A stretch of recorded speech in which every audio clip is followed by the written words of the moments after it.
katika kipindi na kuombea mengi ambao tutayafanya siku ya leo. Ni kwa nguvu zake tu ambazo sisi tunaweza kutimiza mengi ambayo tunatamani kuyatimiza. Na ningependa tu tuanze kwa maombi. Mungu Baba, tunakuomba na tunakushukuru kwa mengi ambayo umetufanyia Bwana. Tunasema ni asante Bwana. Tunakumbuka 10 ambao walioponywa na Yesu, na mmoja Bwana akarudi kusema asante. Baba, hatujui 9 wako wapi, lakini sisi tumekuja kusema ni asante. Na tunasema ni asante kwa mengi ambayo umetusaidia kufanya. Tunasema ni asante kwa kuona siku ya leo. Tunasema ni asante kwa sababu ya wazazi wetu pale nyumbani.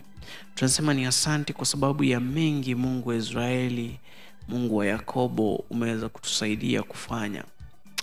Tunapoanza kipindi chetu cha leo, tunakuomba ukaweze kuwa pamoja nasi, ukaweze kutukarimia baraka zako, ukaweze kutuongoza na kutupea kibali.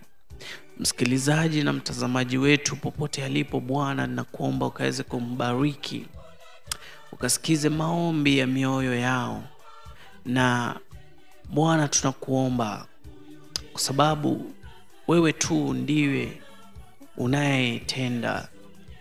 Ni vigumu sana kuamini mwanadamu, lakini kwako tunapata uaminifu tosha. Bwana, tunakuomba ukatusaidie katika safari yetu ya wokovu, ukatusaidie katika safari yetu ya familia, ukatusaidie katika safari yetu popote Bwana tulipo, tukaweze kuwa waaminifu. Na ni katika jina la Yesu Kristo tunaomba na kuamini. Amina.